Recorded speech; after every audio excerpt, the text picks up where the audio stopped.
Êxodo, capítulo 15, versículos do 23 em diante, vai dizer-nos assim: a santa e poderosa palavra do Senhor. Então chegaram a Mara, mas não puderam beber as águas de Mara, porque eram amargas. Por isso, chamou-se o seu nome Mara. E o povo murmurou contra Moisés, dizendo: que havemos de beber? E ele clamou ao Senhor, e o Senhor mostrou-lhe um lenho que lançou nas águas, e as águas se tornaram doces. Ali lhes deu estatutos e uma ordenação, e ali os provou. Aleluia! Somente até aqui. Como é nosso costume, eu convido a igreja a repetir após mim o versículo de número 23, apenas a parte A, que diz: Então chegaram a Mara, mas não puderam beber as águas de Mara, porque eram amargas. Coloque a Bíblia no teu assento. É momento de falar com Deus. Senhor amado, Pai querido, Deus santo e todo-poderoso, estamos felizes, ó Pai, como já foi dito nesta manhã, porque temos hoje mais uma vez a oportunidade especial de estarmos na casa do Senhor, de podermos buscar, ó Pai, a sua face, buscar a sua presença. E nesta manhã já podemos falar com o Senhor em oração. Já podemos também louvar e agradecer o seu nome através dos louvores que aqui foram entoados a ti. E agora a tua igreja espera receber uma palavra. Não a palavra que nasceu no coração do homem, não a palavra que nasceu no coração do pregador, mas uma palavra que nasceu primeiramente no coração do próprio Deus. Porque aquilo que vem do homem puramente é muito raso, é muito superficial, e não tem o poder de chegar na divisão entre a alma e o espírito, como nos fala a tua palavra.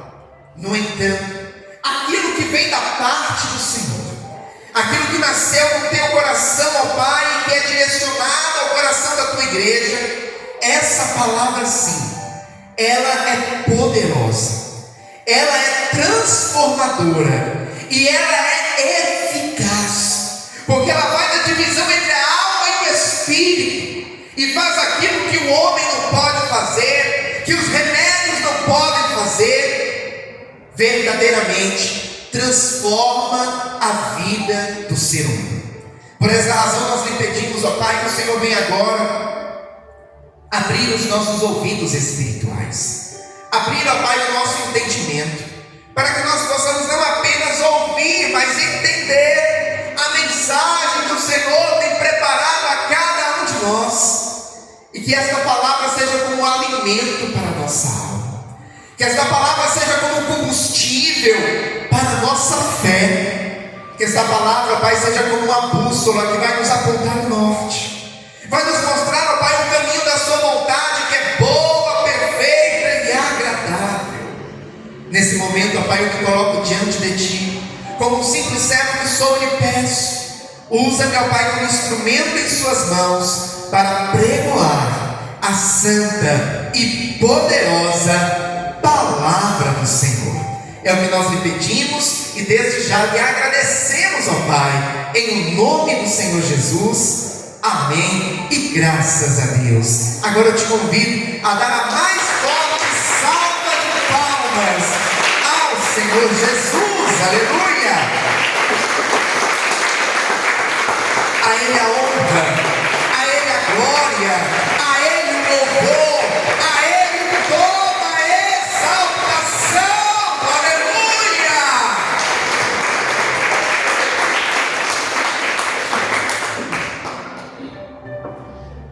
A igreja pode tomar o seu assento, fiquem todos à vontade. Estamos na casa do nosso Pai. Livro do Êxodo. A palavra Êxodo significa saída. E como no domingo passado tivemos inclusive a oportunidade de falar aqui um pouco a respeito do livro do Êxodo, nós vamos ver que esse livro tem esse nome, não é por acaso. Verdadeiramente, o livro do Êxodo vai retratar a saída do povo de Israel, que estava no Egito, estava na escravidão há 430 anos. Aquele povo havia padecido ali na mão dos egípcios por 430 anos.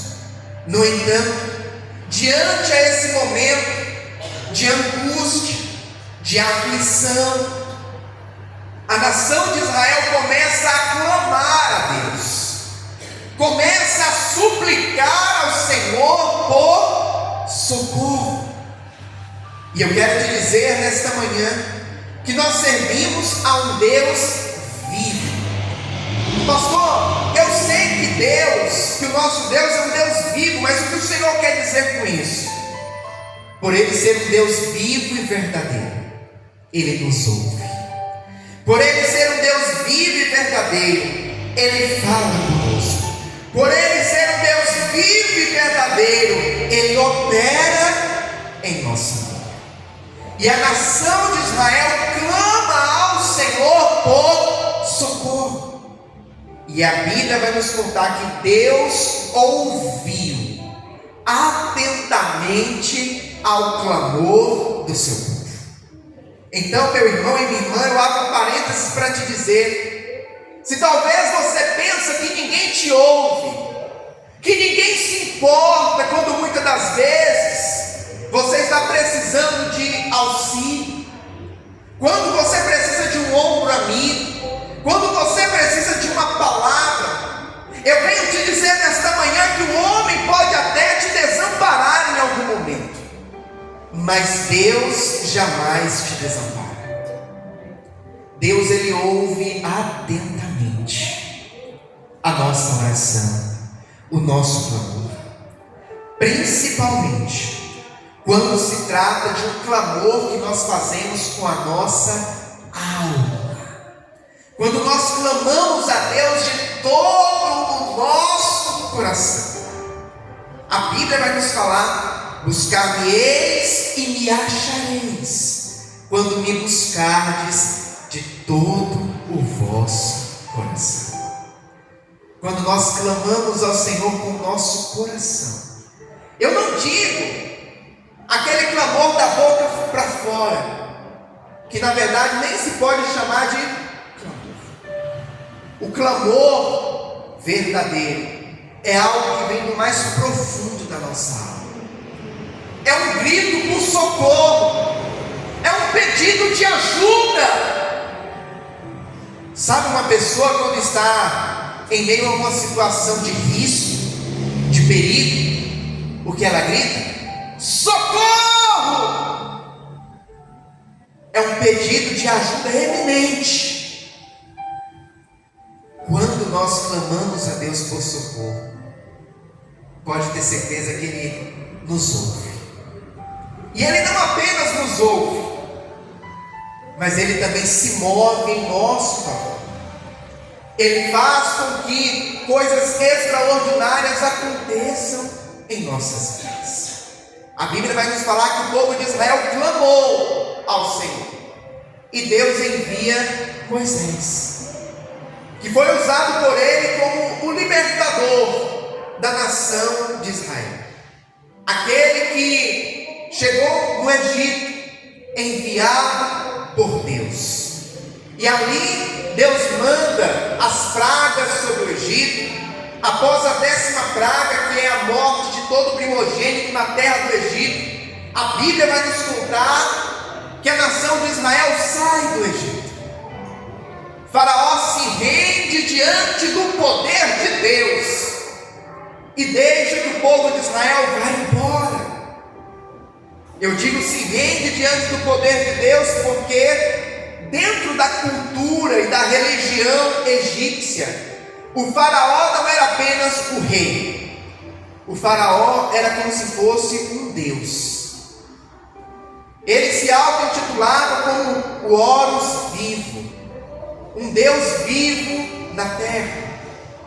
E quando a nação de Israel queria sair do Egito, quando Moisés fala com Faraó nega.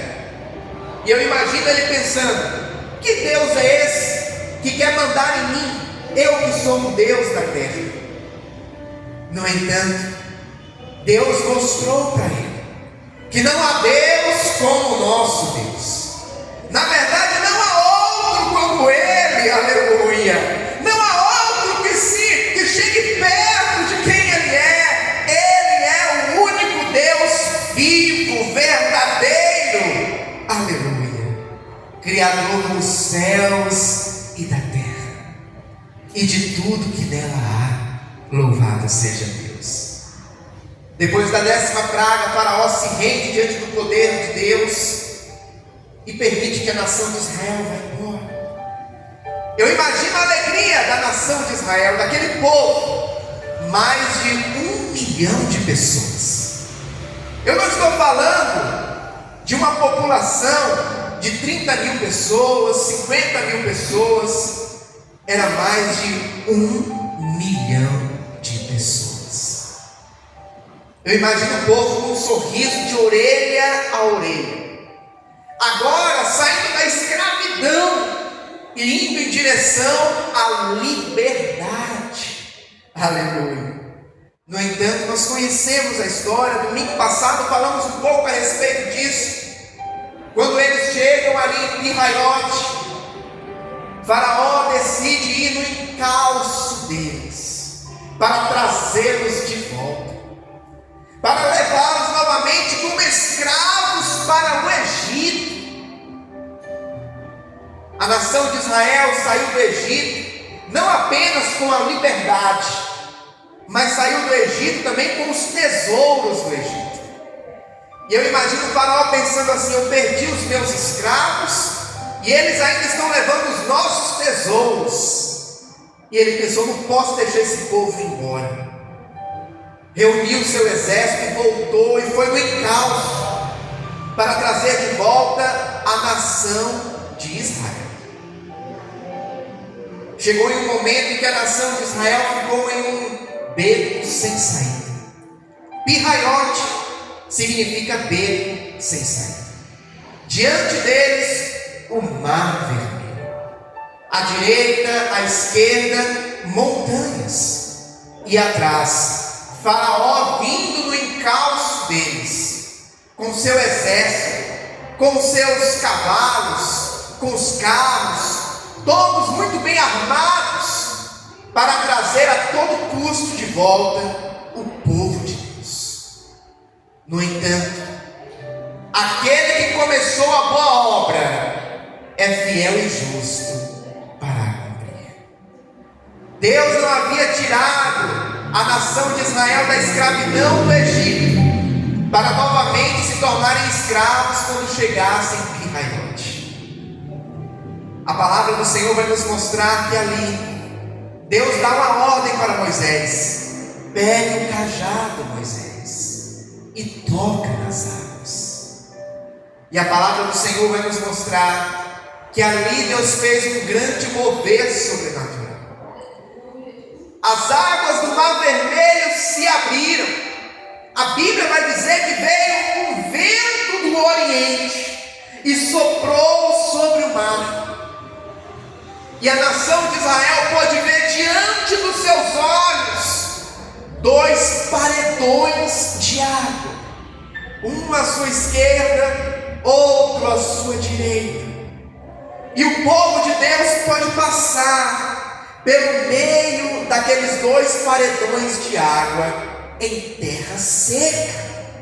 Ah, meu irmão e minha irmã, não importa qual seja o Pi-Hahirote que talvez você esteja vivendo hoje, não importa qual seja o beco sem saída que talvez hoje você esteja enfrentando, existe um Deus que tem todo o poder dos céus e da terra e pode preparar o caminho em meio às aquelas águas para você passar. Essa situação pode não ter saída para você. E talvez hoje você chegou aqui pensando exatamente isso. Eu estou em um beco sem saída. Problemas à minha frente, problemas atrás de mim, problemas à minha esquerda, problemas à minha direita. Para onde eu vou, Senhor? Eleva os meus olhos para os montes. De onde me virá o socorro? O meu socorro vem do Senhor, que fez os céus e a terra. Aleluia. Não importa se você chegou nesta manhã aqui se vendo em um beco sem saída. Olhe para o Senhor. Olhe para o Deus Todo-Poderoso, porque Ele sempre tem uma saída. Ele sempre tem uma solução. Ele sempre tem uma maneira de preparar um escape para mim e para você. Aleluia. A nação de Israel passou o Mar Vermelho.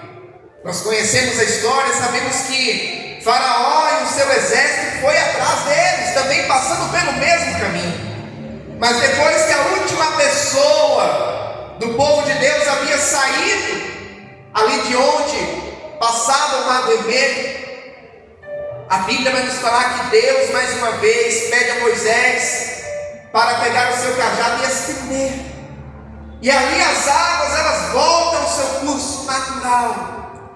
E Faraó e todo o seu exército foram engolidos pelas águas.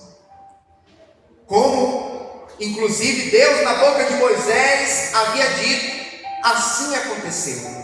Os egípcios que hoje vistes, nunca mais vereis para sempre. O Senhor deu um fim naquela situação. Acabou o tempo da escravidão no Egito. Acabou o tempo da humilhação nas mãos de Faraó. Agora o Senhor estava preparando um novo tempo para aquele povo. Agora o Senhor estava direcionando eles para uma terra que manda leite e mel. Uma terra que seria deles, aonde eles não seriam escravos, mas eles seriam donos da sua terra. Aleluia.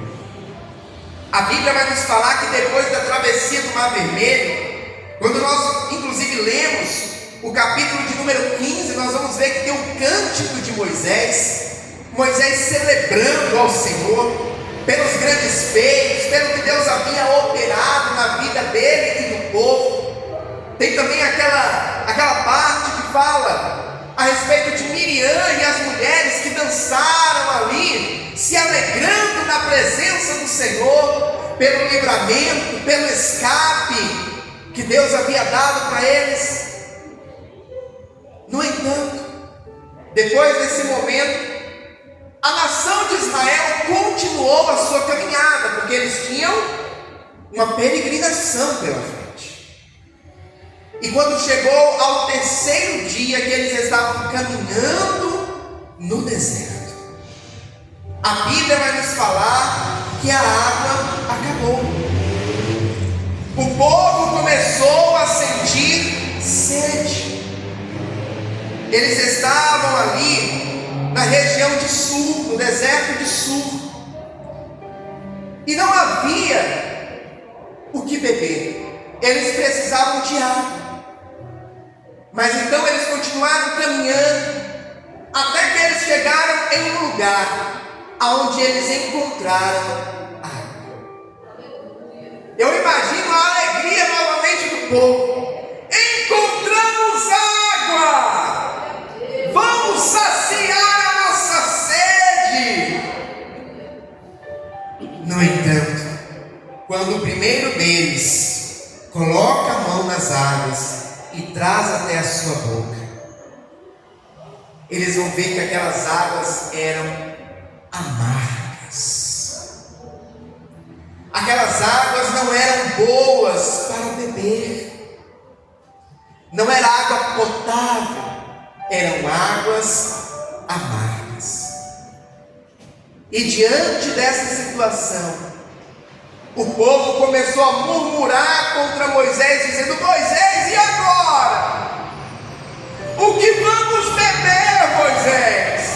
Como vamos saciar a nossa sede, Moisés?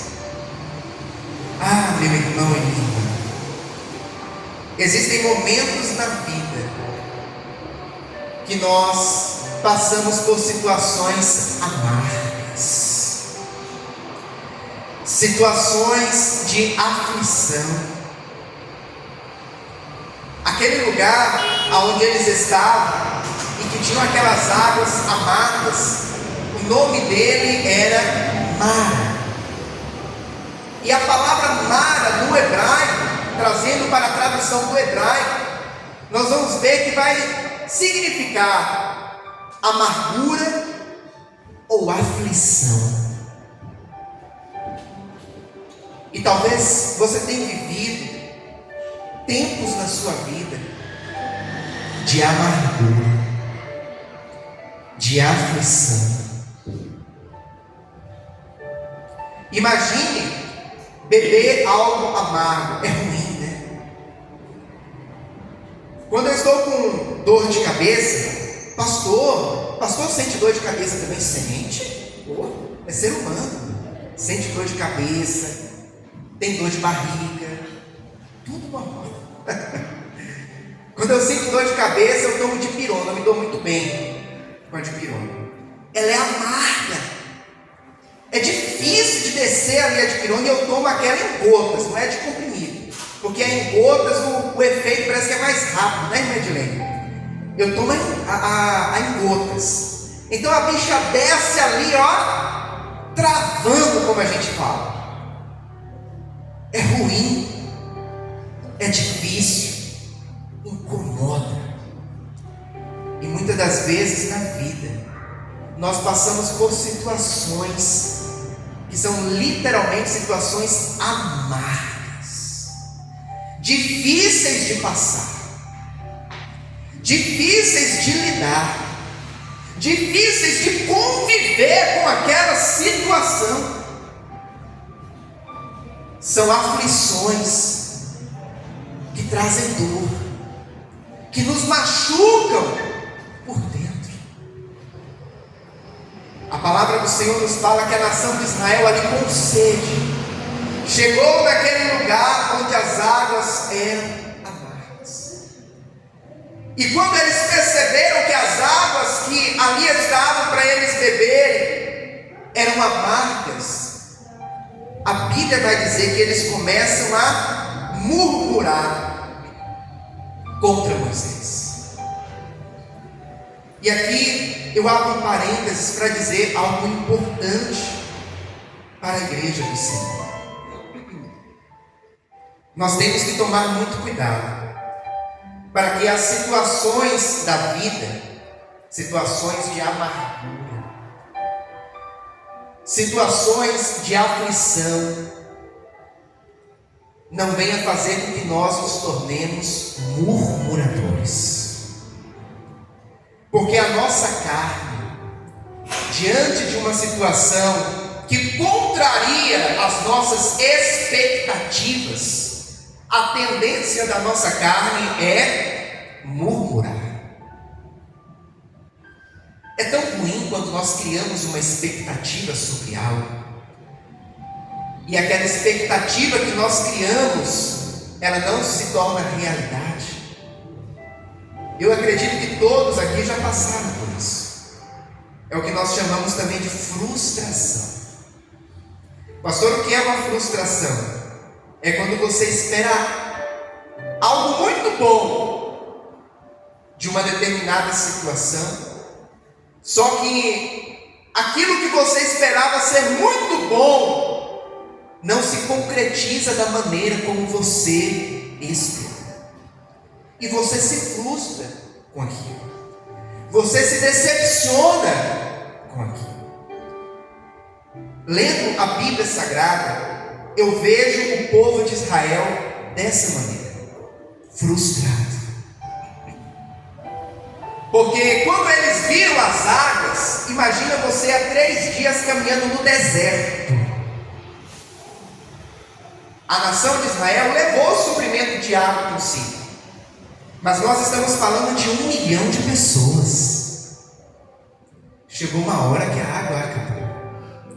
Então, quando eles viram as águas de Mara, eu imagino o coração deles repleto de alegria, de esperança.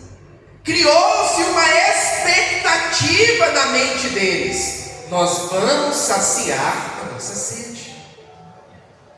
Nós encontramos finalmente a água. Só que quando eles beberam e viram que as águas eram amargas, as expectativas foram lá para baixo. E às vezes isso acontece com a gente.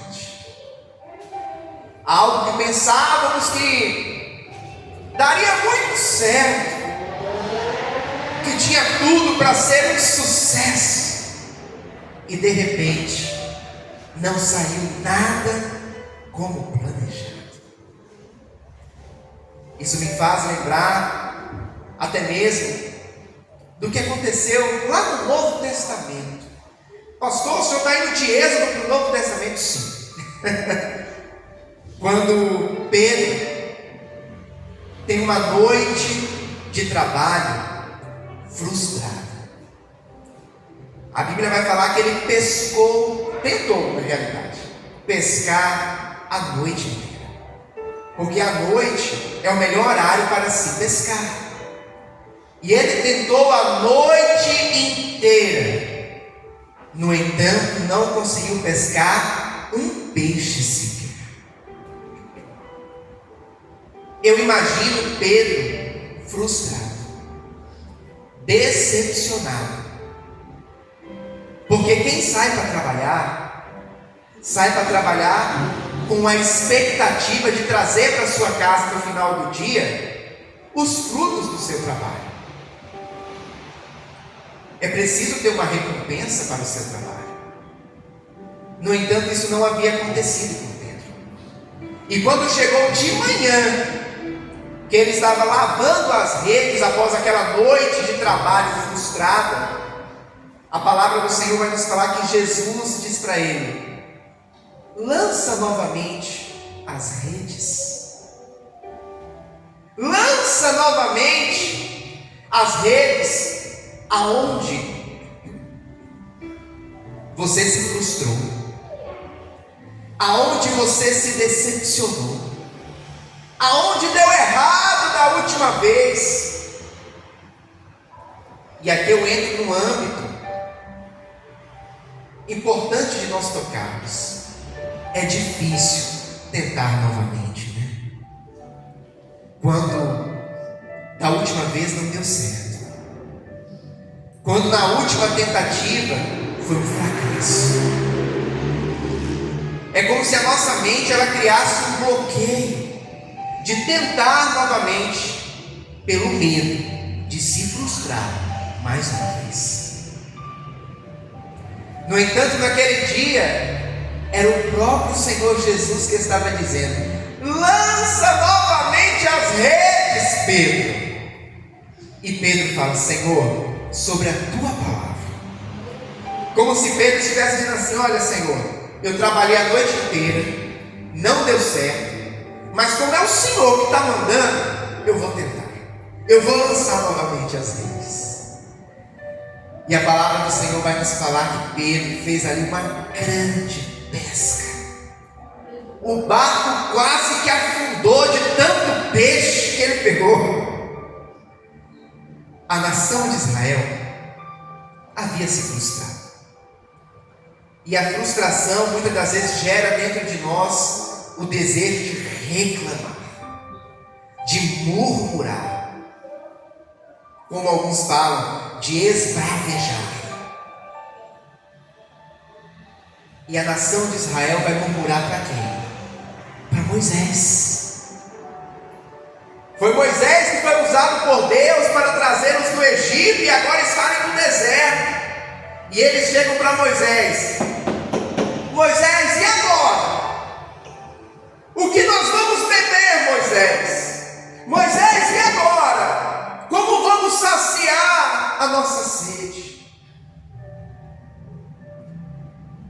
palavra do Senhor vai nos dizer no versículo de número 25: e ele clamou ao Senhor. Aleluia. Eu vou repetir. E ele clamou ao Senhor. Ah, meu irmão e minha irmã, no dia da frustração, no dia em que as coisas porventura não saírem da maneira como você havia esperado, não murmure, clame, não reclame, clame. Pastor, mas parece ser a mesma coisa. Não. Há uma diferença entre murmurar e clamar. O povo murmurou, nada aconteceu. Moisés clamou, e você vai ver o que aconteceu. A murmuração não leva Deus a operar milagres em nossas vidas. A murmuração não move a mão de Deus. A reclamação não sensibiliza Deus. Não. O clamor sim. O clamor chama a atenção de Deus. Tanto que no início nós falamos o quê? Que a nação de Israel estava no Egito, escravizada há 430 anos. E o povo murmurou ao Senhor? Não. O povo clamou ao Senhor. E quando o povo clamou ao Senhor, a Bíblia diz: e Deus ouviu atentamente ao clamor do povo. E ele clamou ao Senhor.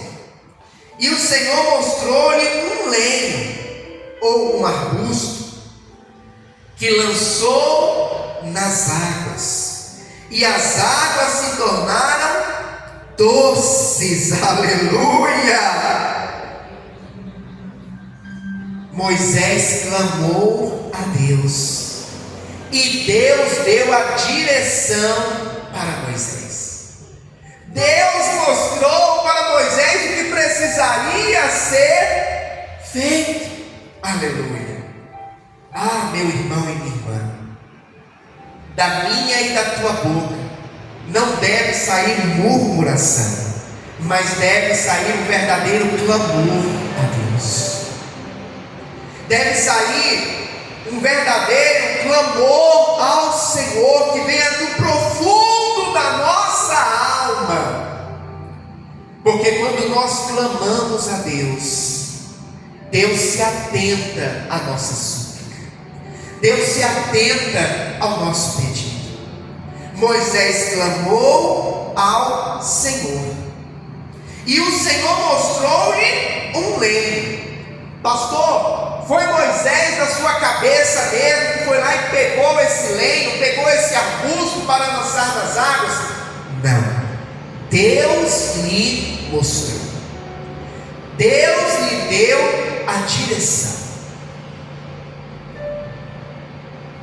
Eu gosto muito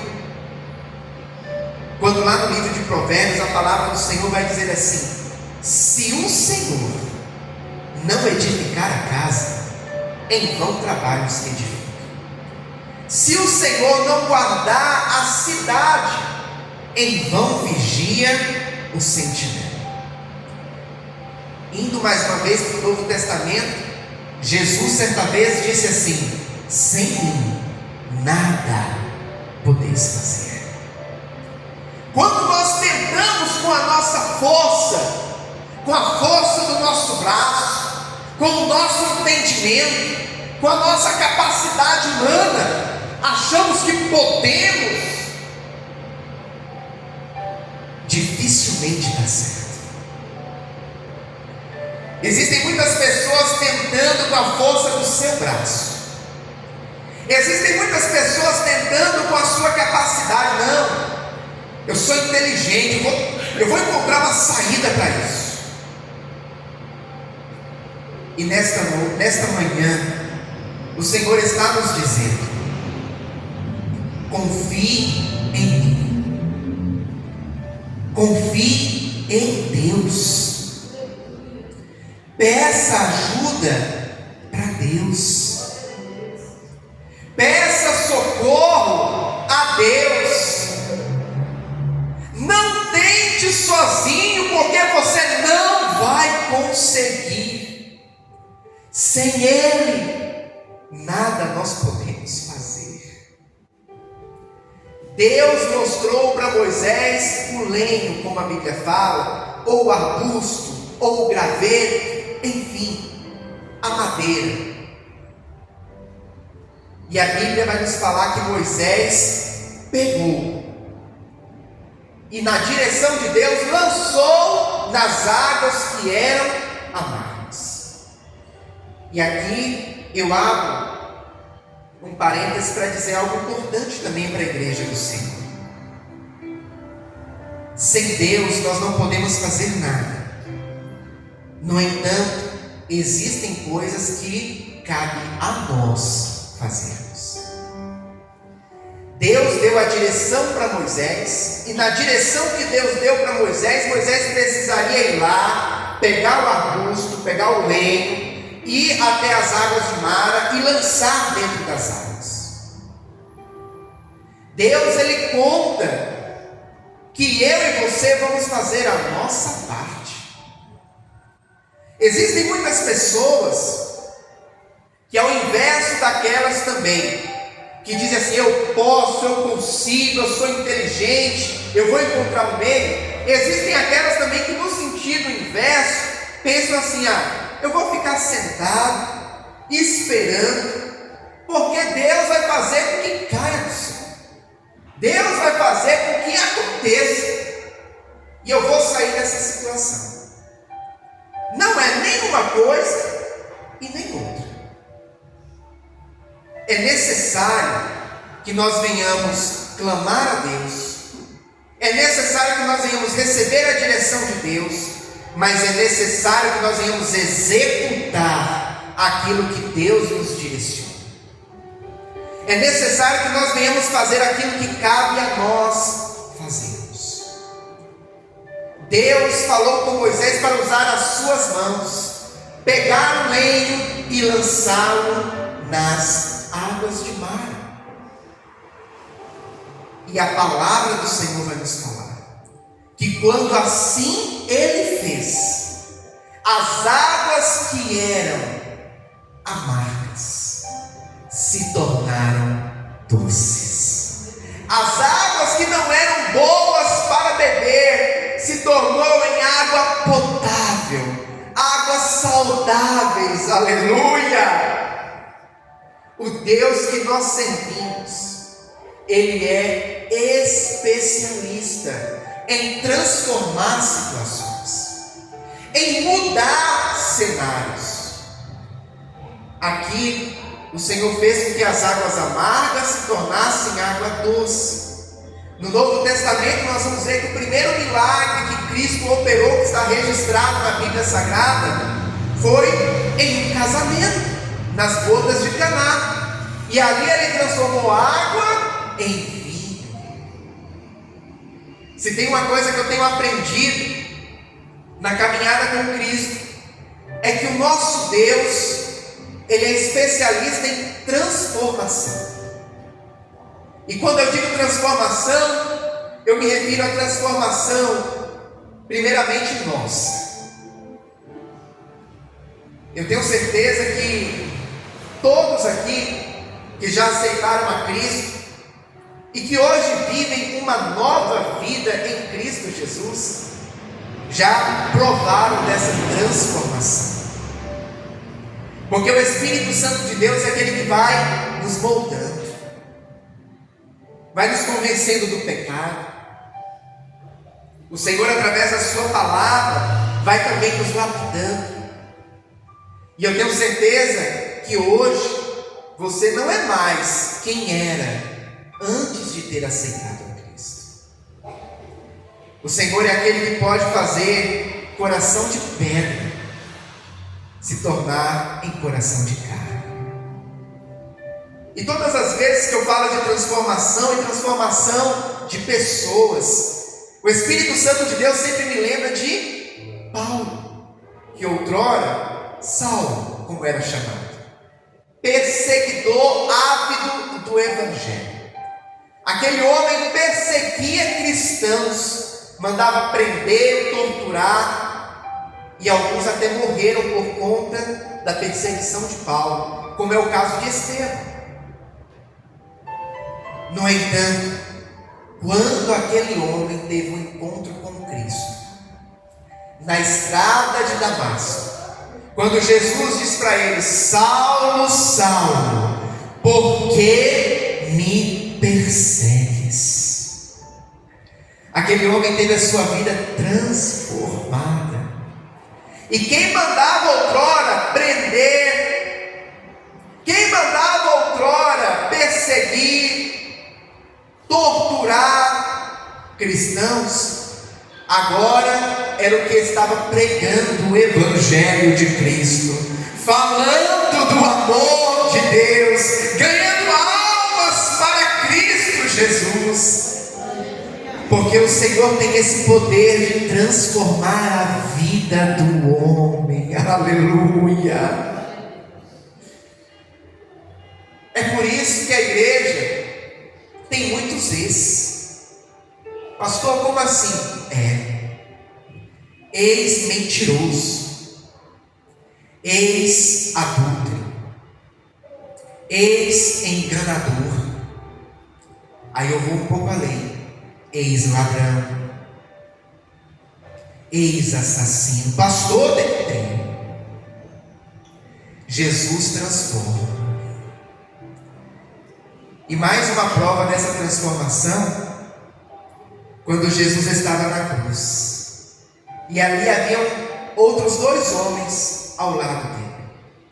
Um disse assim: se tu és mesmo filho de Deus, salva-te a ti mesmo e a nós também. Enquanto o outro, que era um malfeitor, a morte de cruz não era sentenciada por qualquer coisa que a pessoa fizesse. Cometeu um pequeno delito e vai para a cruz. Não. A morte de cruz era para os piores crimes. O outro disse assim: fique quieto, não vê que nós estamos aqui porque merecemos. Ele reconheceu: nós estamos aqui nessa cruz porque nós merecemos. Mas esse homem não fez nada de errado. E ele olha para Jesus e diz: mestre, lembra-te de mim quando entrares no teu reino. Só o fato daquele homem estar ao lado de Cristo já fez com que houvesse mudança dentro dele, houvesse conversão dentro dele, houvesse salvação para a sua alma. Aleluia! E Jesus responde o que para ele? Ainda hoje estarás comigo no paraíso. Transformação. Jesus continua transformando pessoas. Então, não deixe de orar por aquela pessoa que há muito você tem orado. Não deixe de orar pelo marido. Não deixe de orar pela esposa, que talvez ainda não servem a Jesus. Não deixe de orar pelo filho.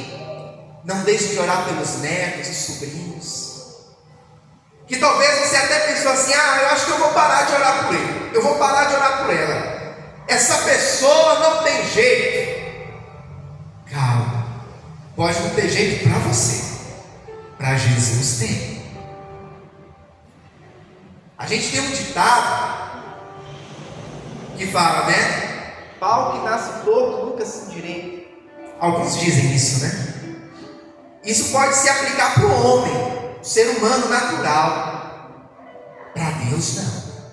Para Deus tem jeito.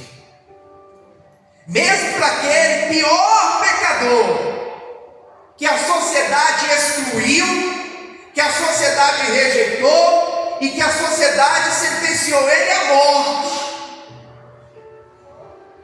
Porque muitas das vezes nós mesmos, assistindo aos noticiários, quando vemos uma injustiça, quando vemos uma barbaridade, o que nós às vezes até falamos, merecia morrer. Mas até esse que nós julgamos e nós sentenciamos a morte, para Deus ele tem jeito. Para Deus ele tem solução. Porque Deus é especialista em transformar a vida do homem. Então não deixe de orar por aquela pessoa. Mas a transformação de Deus, ela não se limita apenas ao ser humano. Deus ele também é especialista em transformar situações. Deus é especialista em virar cativeiros. O que dizer de Jó? O que dizer daquele homem que perdeu tudo o que tinha? Perdeu bens materiais, perdeu saúde, perdeu filhos, 10 filhos. Mas quando nós vamos ler lá em Jó 42, nós vamos ver que a Bíblia vai nos falar: e Deus virou o cativeiro de Jó, quando orava pelos seus amigos. Aleluia. Deus muda situações, meu irmão e minha irmã. Ei, você que entrou aqui nesta manhã, achando que não há jeito mais para aquela situação que tira a tua paz, que tira o teu sono, que tira muitas das vezes até a tua alegria. O Senhor está te dizendo nesta manhã que Ele pode transformar essa situação, que Ele pode mudar esse cenário, por pior que ele seja, por mais difícil que ele pareça de ser solucionado. Não importa o tamanho do gigante, não importa o tamanho da muralha, o que importa é o tamanho do teu Deus. O que importa é o tamanho do Deus que nós servimos.